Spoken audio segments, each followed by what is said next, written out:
welcome to our show. We're continuing our series on Let's Stop the Violence. Today, we are going to take a look, I should say, at an organization that makes an impact upon violence. A government survey was conducted in the United States of 10,000 students ages 12 through 19 regarding school violence.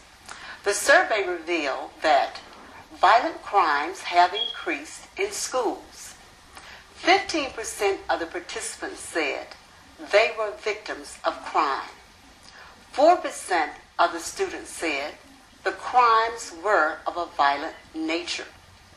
28% of the participants said there were gangs at their schools.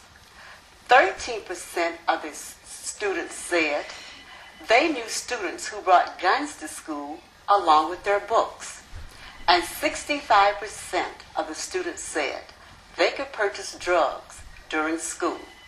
We're going to talk to a young man today who's trying to change those statistics.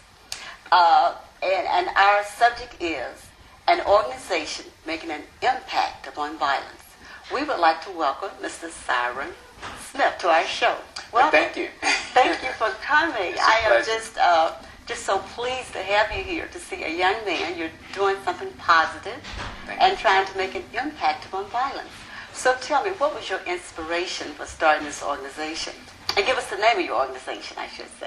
Well, you said my name, Siren Smith. The National Block Club University is the name of the organization. We've been around 10 years now. October 1st made 10 years, so I'm excited about that. The purpose of it was to address the violence that's happening in our community. Growing up in the housing projects, I remember at the age of 6 years old asking my mom, why do I see African Americans killing each other in the projects? And she couldn't give me a satisfactory answer. No one could. And I remember talking to God saying I wanted to grow up and do something about that. So it's been a voyage. And in '93, I joined the U.S. Navy, traveled overseas, saw how other countries were living, and I made the decision then to come home and dedicate my time to changing and implementing some of the things I saw overseas right here in America. That is wonderful. That is wonderful. So what is the purpose of your organization? To organize. One of the things with the Navy is it's very, very organized. Unlike the other branches, granted each organization, the Navy, the Marines, Air Force, all of them have structure.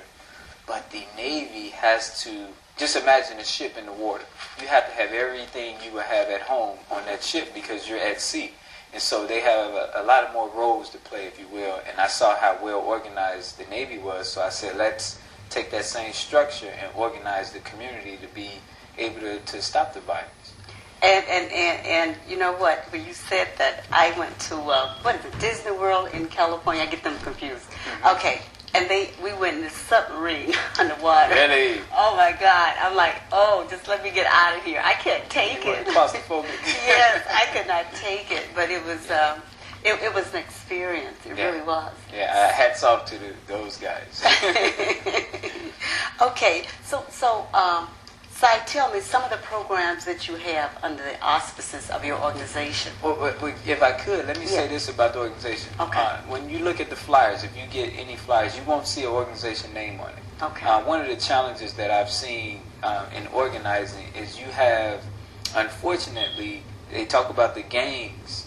You have a lot of organizational gang banging. Mm-hmm. And what that means is part of the gap or the challenge for our high crime neighborhoods are the non-for-profits that are in the area and the limited resources that's given. So you have organizations not willing to work together because they want to access those grant dollars that are out there. And what happens is the people in the community are suffering because they're not having this well-rounded, wraparound approach being given to them because the organizations are not working together. So I don't like to talk about the organization, National Block Club University. What I like to talk about is the solution. Mm-hmm. And what has to happen, in my view, to be able to stop the violence. And in doing that, and real simply, what it boils down to is exposure it boils down to being structured and organized so that you can help people be successful. And the key is help them be successful, not you be successful for them. Unlike, like I said, some entities create dependence. You don't want that. You want people to learn and be exposed so that they can be all that they can be. Yes. I like the idea of exposure because a lack of exposure, I think is the key for all of us. Yep. Look at the projects. When you have a bunch of people with limited opportunities stacked on top of each other, you can almost predict what's going to happen. So the more you can get them and broaden their horizon and show them something else, the more you can get going on upstairs, that they'll be inspired. So what do? You take these kids on field trips, and what are some of the things that you do? Well, first, we're organized under 6 departments. The first one is safety department, dealing with the crime and the violence in the neighborhood. The next one is education, because we know if you drop out of school and you don't have that knowledge base, it'll be hard for you to navigate society. Then we have the economic department, because we know a lot of resources are being squandered throughout our community. We have a health department, because we know HIV, teen pregnancy keeps that cycle going. Then we have our senior citizens department. A lot of the crime that happens, the seniors are victims, and they also are channeling dollars that could be used to help the younger people. And then the last one is the youth. So those 6 departments, each one of them have their own mission, and we work to bring those 6 departments block by block throughout every high crime neighborhood. Oh, okay. So let's talk about safety, and then I want to talk about the block by block process.